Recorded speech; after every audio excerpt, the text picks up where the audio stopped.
Mister Armaghan, جان سے مارنے کی باتیں رہنے دیں۔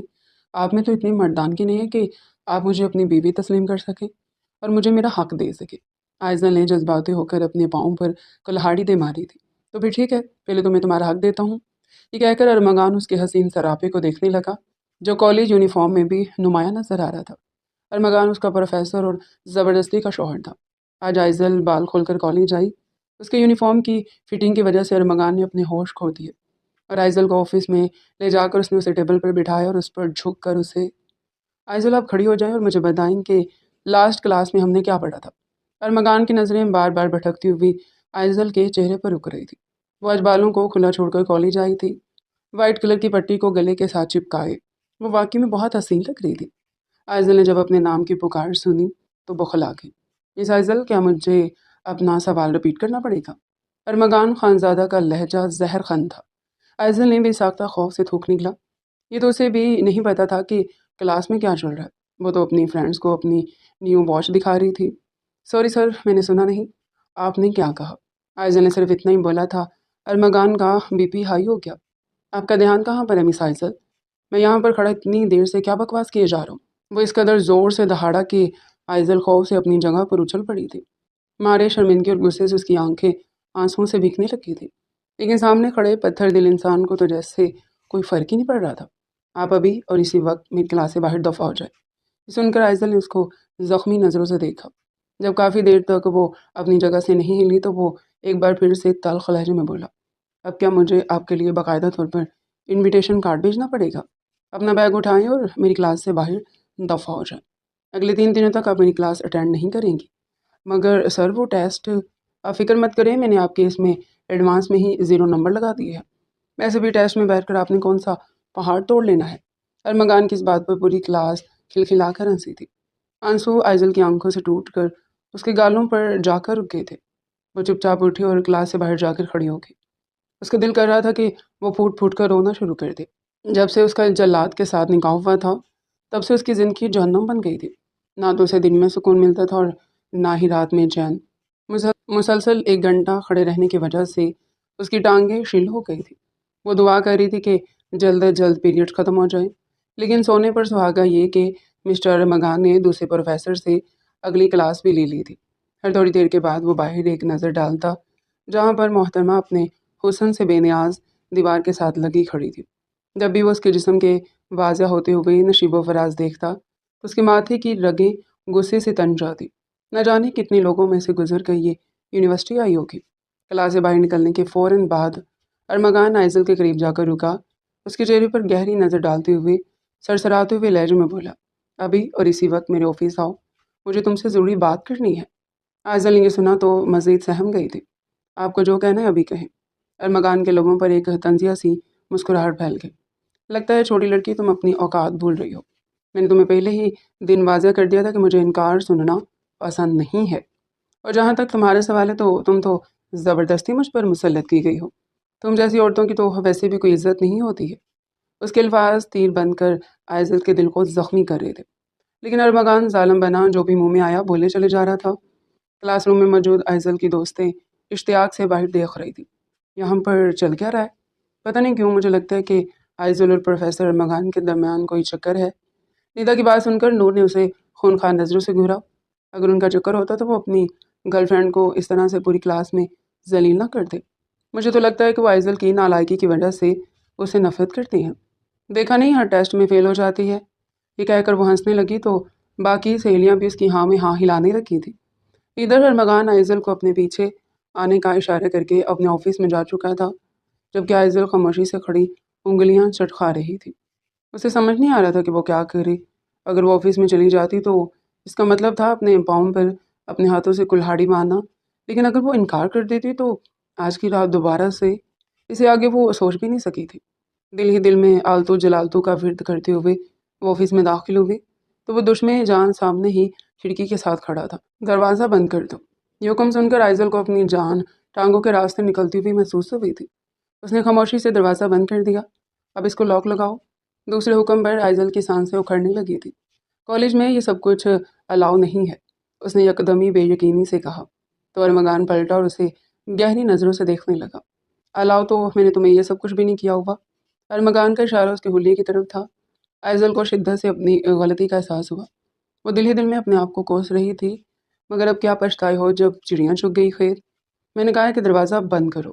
ارمغان کے دوبارہ سے کہنے پر وہ خاموشی سے دروازے کو لاک لگانے لگی۔ اب یہاں پر آ کر بیٹھو۔ ارمغان کا اشارہ اپنی گود کی طرف تھا۔ وہ خود کرسی پر بیٹھا ہوا تھا اور آئزل کو اپنی گود میں بیٹھنے کے لیے کہہ رہا تھا۔ آپ میرے ساتھ مذاق کر رہی ہیں نا؟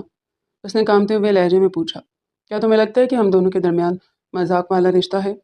ارمغان سنجیدگی سے گویا ہوا۔ آئزل کا پورا وجود اس وقت لرز رہا تھا۔ میں ایسا نہیں کر سکتی ہوں۔ اس نے صاف انکار کر دیا۔ تم پھر سے مجھے منع کر رہی ہو چھوٹی لڑکی، اور جانتی بھی ہو کہ اس کا انجام کتنا برا ہو سکتا ہے۔ مجھے اس سے فرق نہیں پڑتا۔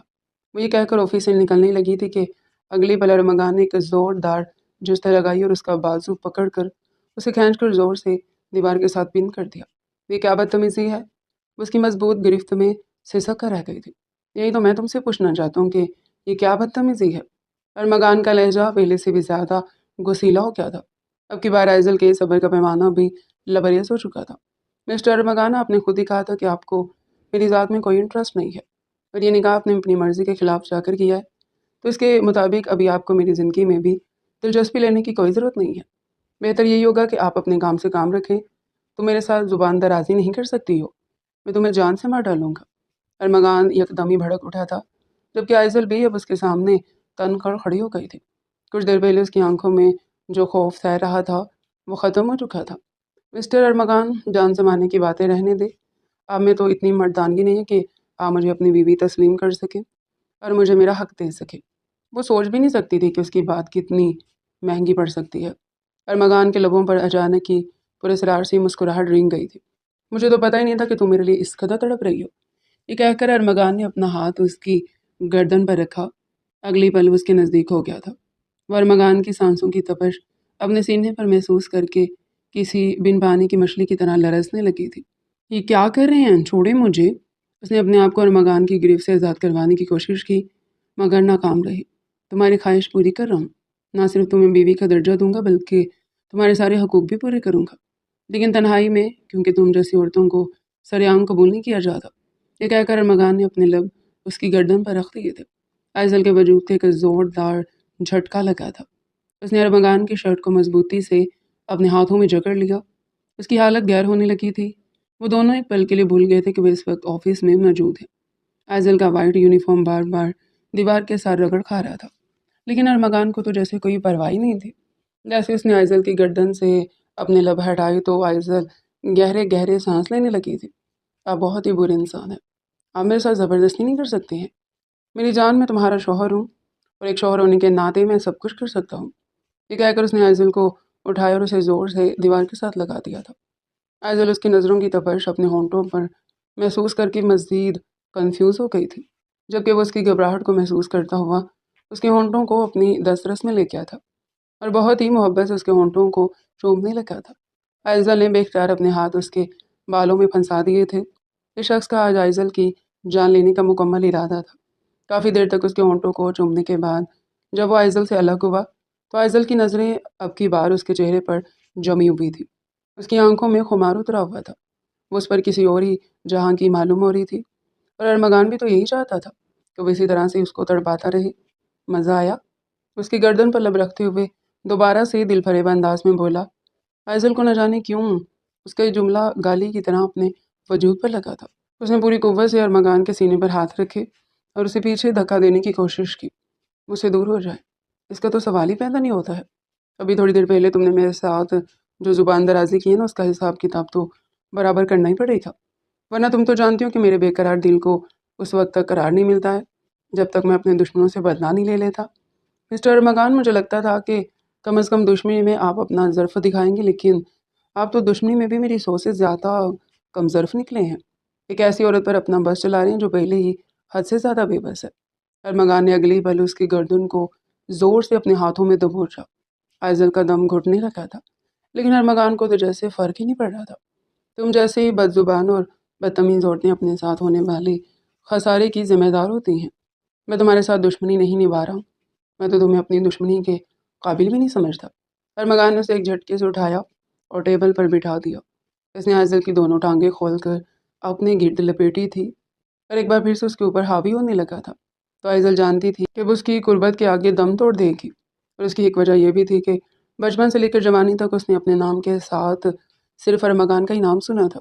جب سے اس نے ہوش سنبھالا تھا تب سے اسے یہی کہا گیا تھا کہ ارمغان سے تمہاری شادی ہوگی، تو پھر وہ سب کچھ جانتے بوجھتے ہوئے کیسے اس شخص سے نفرت کر سکتی تھی؟ حالانکہ اس نے نفرت کرنے کی بہت کوشش کی تھی لیکن ناکام ہو گئی تھی۔ ابھی ارمغان نے اس کی تھائز کے اوپر اپنی انگلیاں چلائیں تو آئزل کے لبوں سے بے چین سی سسکیاں نکلنے لگی تھی۔ ارمغان، اس نے بے چینی سے ارمغان کا نام پکارا۔ قربت کے لمحات میں عورت کے منہ سے اپنا نام سن کر ارمغان کے جذبات یکدم ہی بھڑکنے لگے تھے۔ اس نے دوبارہ سے آئزل کے ہونٹوں کو اپنی دسترس میں لے لیا تھا۔ اس بار وہ پہلے سے بھی زیادہ شدت سے اس کے ہونٹوں کو چوم رہا تھا اور آئزل نے اپنی دونوں بازو اس کی گردن کے گرد لپیٹ دی تھی۔ وہ اپنے آپ کو نارمل کرنے کی کوششوں میں ہلکان ہو رہی تھی لیکن ارمغان ہر باری اسے بہکنے پر مجبور کر دیتا تھا۔ ابھی بھی اسے ٹف ٹائم دینے کے بعد ارمغان نے صرف ایک سیکنڈ کے لیے اپنا چہرہ اس کے چہرے سے دور کیا تھا۔ اگلی بار ارمغان اس کے بالوں میں اپنا ہاتھ پھنسایا اور اس کے بالوں کو ہلکا سا کھینچا۔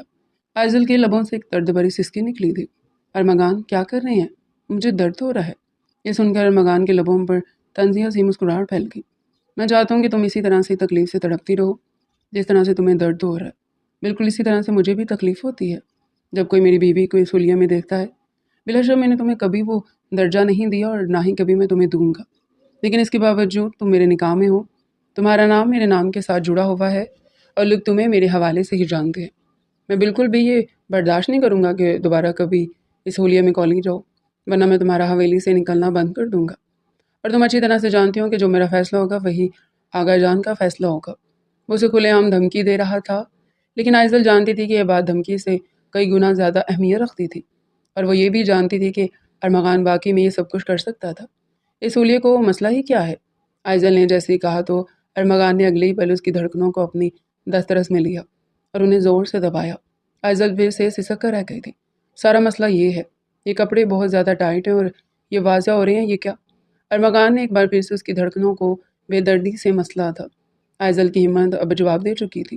اس نے اپنی ٹانگیں زور سے ارمغان کی کمر کے گرد باندھ لی تھی۔ ارمغان اس کا مطلب سمجھتا تھا لیکن وہ ابھی اس پوزیشن میں نہیں تھا کہ اس کی بے چینی کو دور کر سکتا۔ اگلے پل اس نے آئزل کے یونیفارم کے پہلے 2 بٹن کھولے تو اس کی دائیں طرف والی دھڑکن باہر کو جھلکنے لگی۔ ارمغان نے اگلی پل اس کو اپنی مٹھی میں بھرا اور دوبارہ سے آئزل کو بے چین کرنے لگا۔ کافی دیر گزرنے کے بعد ارمغان خود سے الگ ہوا اور اپنا حلیہ درست کرتے ہوئے بولا، اب تم یہاں سے جا سکتی ہو، لیکن جانے سے پہلے اپنے کپڑے ٹھیک کر لو۔ امید ہے کہ تمہیں میری بات سمجھ میں آ چکی ہوگی۔ یہ کہہ کر ارمغان نے اس کی شرٹ کے بٹن بند کیے تھے اور اس کی پٹی کو بھی گلے سے نکال کر اس کے سینے پر پھیلایا تھا۔ میں نہیں چاہتا ہوں کہ تم اپنے نشیب و فراز سب کو دکھاؤ، اس وقت تک تو بالکل بھی نہیں جب تک تم میرے ساتھ ہو۔ جس دن ہم دونوں کی طلاق ہو جائے گی اس دن جو مرضی کرنا، مجھے فرق نہیں پڑتا ہے، لیکن ابھی تمہیں اپنی زندگی میری مرضی کے مطابق گزارنی ہوگی۔ یہ کہہ کر اس نے آئزل کے گالوں کو تھپکا اور اسے روم سے باہر نکلنے کے لیے کہا۔ جب آئزل واپس کلاس روم میں پہنچی تو دوسرے پروفیسر کی کلاس سٹارٹ ہو چکی تھی۔ مسٹر شہریار ارمغان کی بیسٹ فرینڈ تھے، اس لیے انہوں نے آئزل سے پوچھنا بھی گوارا نہیں کیا۔ سمجھا کہ وہ کہاں پر تھی کیونکہ وہ سب بہت اچھے طریقے سے جانتے تھے۔ ادھر نیتا نے جب آئزل کا حلیہ دیکھا تو سرسراتے ہوئے لہجے میں بولی، تم سر سے بات کرنے کے لیے گئی تھی یا پھر جنگ لڑنے کے لیے گئی تھی؟ یہ سن کر آئزل نے اسے خونخوار نظروں سے دیکھا تھا۔ کیا مطلب ہے تمہارا؟ بات کر کے آ رہی تھی آفس میں، پرنسپل صاحب بھی موجود تھے۔ نیتا یہ سن کر تھوڑی سی مطمئن ہو گئی تھی، ورنہ تو آئزل کا حلیہ جو داستان سنا رہا تھا وہ اس پر یقین کرنے کی پوزیشن میں بالکل بھی نہیں تھی۔ چھٹی کے ٹائم ڈرائیور آئزل کو لینے کے لیے آیا تھا۔ گاڑی میں بیٹھ کر وہ دل ہی دل میں ارمغان کو گالیوں سے نواز رہی تھی جب ڈرائیور نے ایک جھٹکے سے گاڑی روک دی۔ کیا ہوا ہے چچا؟ گاڑی کیوں روک دی ہے آپ نے؟ آئزل نے پریشانی سے پوچھا۔ ایک تو حد سے زیادہ تھکی ہوئی تھی، اس کا گھر پہنچنے کے فوراً بعد لمبی نیند لینے کا ارادہ تھا، اور ادھر ڈرائیور انکل نے گاڑی ہی روک دی تھی۔ وہ چھوٹی بیوی، چھوٹے صاحب نے کہا وہ مجھے کہہ رہے ہیں کہ وہ آپ کو خود حویلی لے کر جائیں گے۔ کیا مطلب ہے؟ کون سے چھوٹے صاحب کی بات کر رہے ہو تم؟ آئزل کے باقی الفاظ منہ میں ہی رہ گئے تھے۔ ارمغان نے اس کی گاڑی کا دروازہ کھولا اور اسے نیچے اترنے کے لیے کہا۔ آئزل زور و شور سے نفی میں گردن ہلانے لگی تھی۔ آج اسے اس پاگل نفسیاتی انسان سے واقعی میں خوف محسوس ہو رہا تھا۔ وہ جانتی تھی کہ وہ اس کو کہاں لے کر جانے والا ہے۔ آئزل کے انکار پر ارمغان نے گہری سانس خارج کی۔ چچا ابھی یہاں پر جو کچھ بھی ہوگا مجھے امید ہے کہ وہ آپ حویلی میں کسی کو بھی نہیں بتائیں گے۔ اگلی پل ارمغان نے آئزل کا بازو پکڑ کر